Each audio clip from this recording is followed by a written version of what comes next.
Welcome to the Compost Pile, a podcast where we break down gardening, homesteading, and more. Join your hosts, David Poole and Aaron Barnhill, as they pile up information and break it down so that you can be more successful in the garden.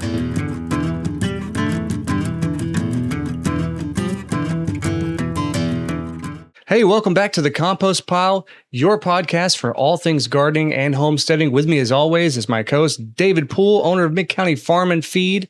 He's the expert. I'm the guy who knows next to nothing, and I'm here to ask questions. And today, I'm going to be asking questions about a food forest. What in the world is a food forest? This is actually something that one of our viewers asked about, and I have to say that I agree. I know next to nothing about this topic. So I'm not 100% expert on food forest, but it is essentially it's a concept.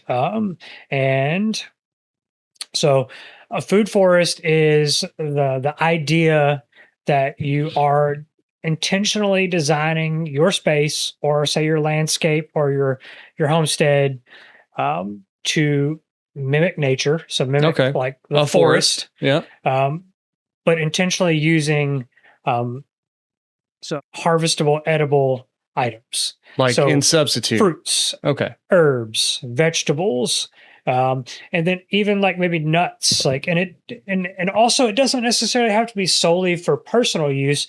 We could be using certain species of plants that are food for wildlife. Yeah, like birds birds, squirrels, whatever it may be, because that may be helping us achieve the growth and harvesting of what we do want that might become prey to like squirrels. They'll eat all kinds of stuff if you let them. Yeah. But if they've got a good food source that they're accustomed to and is natural around their they really space. They help my yard stay clear of all the acorns that get dropped. So they're doing me a service. Yeah, they do.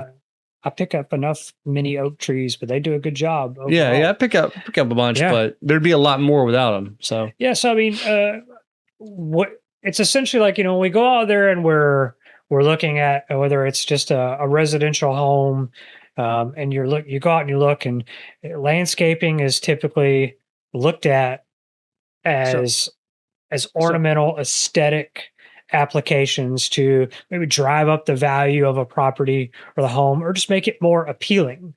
And we can actually accomplish that same thing with usable, harvestable fruits, veggies, herbs, harvestable plants for maybe medicinal uses. So it's kind of just making smarter choices, absolutely, in like your landscaping or your yard. Yeah. Okay, that makes sense. So you're setting yourself up to be able to have something harvestable for the majority of the year. Yeah. So it's kind of almost like succession planning. You're being able to get something on a consistent basis year round. I'm a big fan of succession planning. Big fan of that. And you're also using plants and working together. So part of it, when you think about like a forest, what do you have in a forest that you don't have in a home landscape typically?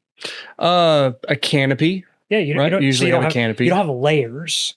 Yeah. So part of a food forest system is creating layers.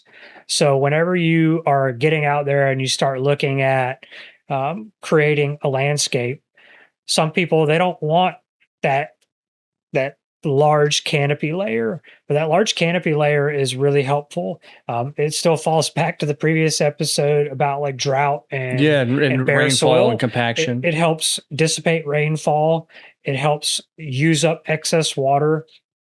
It helps create shade. And also, the more shade that sits on your rooftop, the less your air conditioner has to work. So we can use this in a lot of ways. So creating this like layered system essentially can help us with principles of permaculture as well. Food forest is not just about permaculture, but having overstory and understory plantings. We could be designing this to provide shade on a house, to lower our electricity bill during the hottest time of year, or grow something in the winter that creates mass and helps hold in heat. So that's true, because in the wintertime, if you have trees in your yard and you look out, and you'll notice that the ground under the trees don't frost over. Yep. Because it's creating sort of like a thermal little bubble there. And if you live in a really cold area, like trees that go dormant allow more light to go through it. That's true. And then it warms up the exterior of a home. So you reduce heating.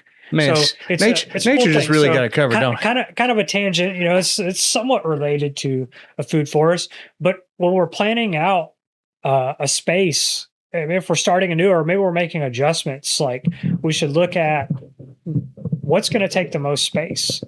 Look at the overstory. So maybe we don't have room for, a 50-foot tall, tree. Okay. That's not realistic for everybody. It's also old too, right? It takes a long time to grow that. Yeah. But we could start off with faster growing species of maybe native trees, flowering trees that support pollinators. We could start off with just, medium to large size fruit trees. So a lot of your stone fruits can get like 15 to 25 foot tall and wide. We can be utilizing those. Not an ornamental pear though. No. Not an ornamental Bradley pear. We don't want that.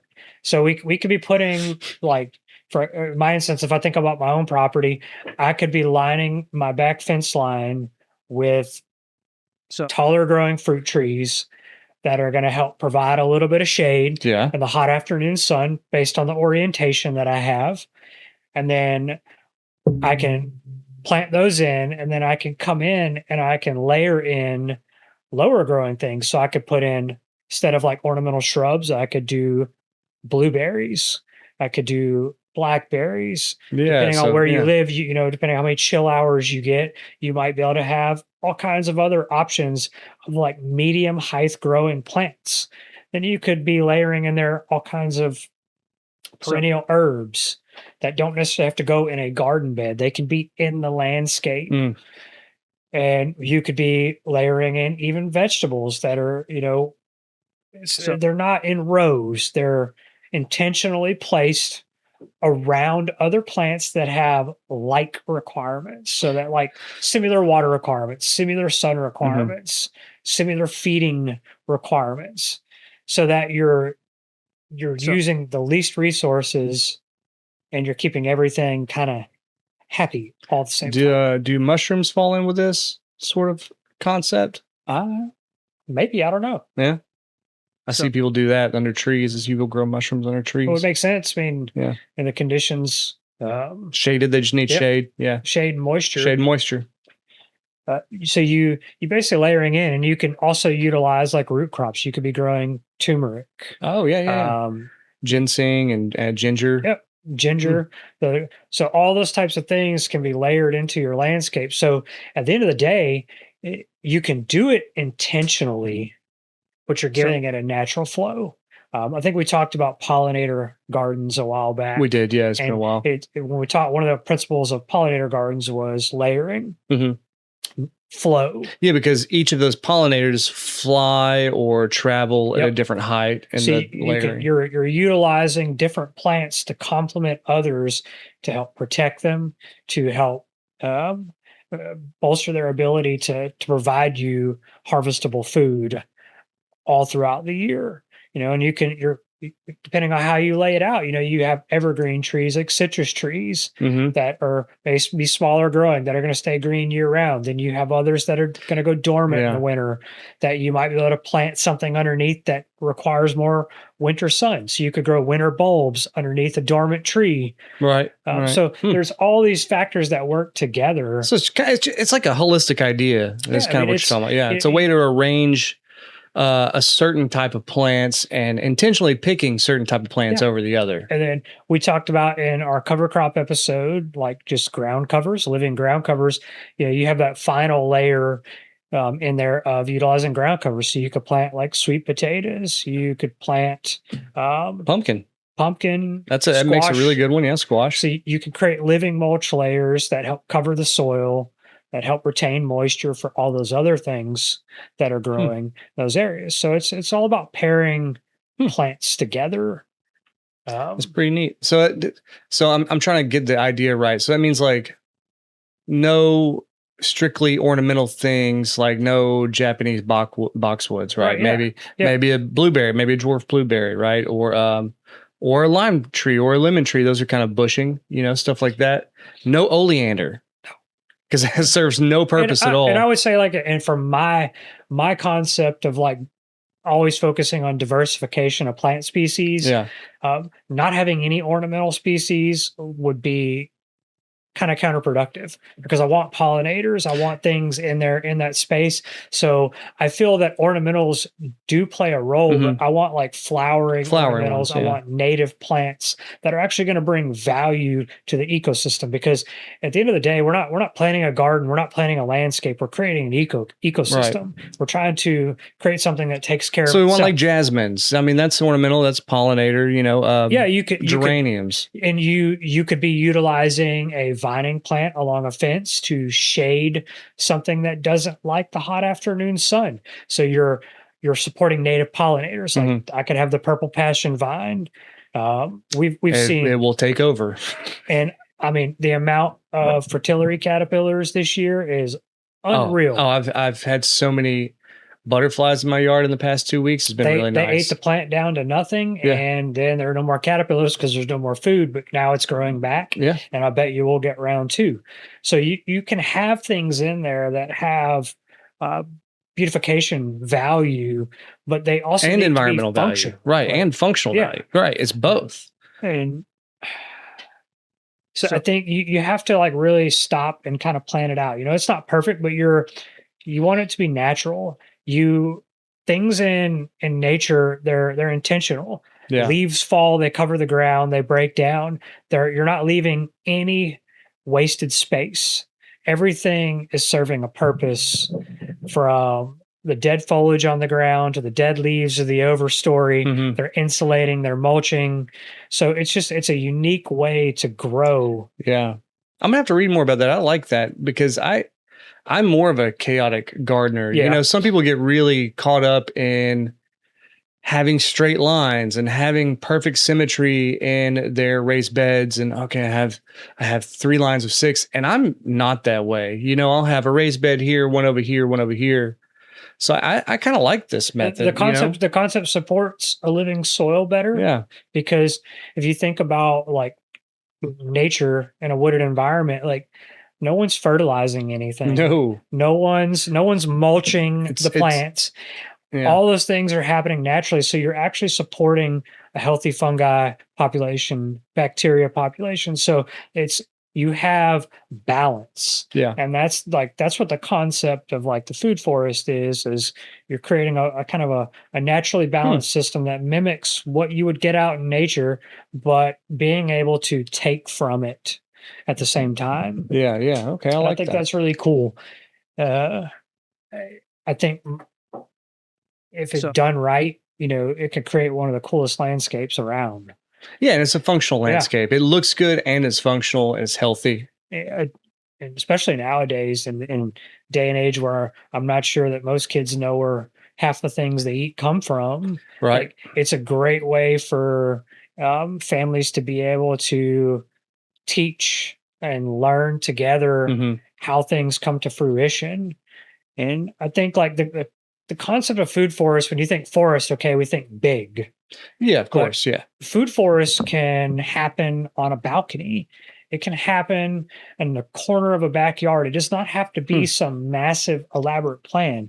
It is a built system. You know, you think about like everything that happens in a forest environment didn't just miraculously appear. It grew, expanded, it spread over time. Yeah. So how you build your system is the same way. You know, you can use these principles even in containers where you're growing something medium sized to help shield the sun off other things. You can do it in the corner of a yard where you're just starting off with a really small principle of overstory, understory, ground cover. So it does not have to be this massive undertaking. Yeah. You know, for me, like I'm thinking like, okay, I got to have it all planned at once, but that's who I am. Yeah. But you shouldn't do that. You should start off small, sustainable. Yeah. My brain's been going since we started talking about this. I'm like thinking about, I think a grapefruit tree is really great because it gets about 25 foot tall, lets a lot of light through. I'm already turning. If you create a food forest little by little and build it over time, then I feel you're going to be more successful, because if you just throw it all out there, you're hoping that you got it right the first time. And Yeah. then when you planted something too close together, you didn't leave enough space and it's choking out this, then you're going to repeat those lessons over and over again, versus being able to watch, observe, do a little bit. Then when you move to the next section, you're like, I'm gonna do this a little different. That makes a lot of And, sense. it gives you the ability to really kind of think about the plant pairings that you want. Yeah, that makes a lot of So sense. it's a cool concept. I like it. I feel like this has been a pretty good intro to that as a concept. And I'm going to play around with that, and I'm going to start thinking a little bit in layers. I kind of already do. Yeah. Really? I mean, I think, and it's important that you said that the food forest concept is kind of macro and micro. Right? It's not literally a forest, because now I'm thinking I can even do this in a raised bed garden. Yeah, I mean, and that really, like, we talked about diversification in a raised bed garden, like not planting all one species in there. It's the same concept, but it's, you can scale it up or down to any setting. And I think that's important. But your end goal is creating natural flow, natural process, and putting something on the table, or putting something usable inside the house. Yeah, I'm going to take some of these concepts and I'm going to apply it to my yard. I think thinking with this food forest concept can really help someone like me who is chaotic sort of wrangle that and plan my yard a little better. So I'm gonna do that. I appreciate that. Yeah, man. Yeah. Well, I think that's it. We've learned a little bit. This has been a pretty good intro to food forest. Hopefully we'll have another one over, maybe a part 2 or something where we can talk more on specific concepts, because I really enjoyed this. I hope you guys did too. I hope you learned a little something about food forest. Comment below. Tell us if you have any knowledge on food forests, anything that we might have missed, and we'll see you on the next one.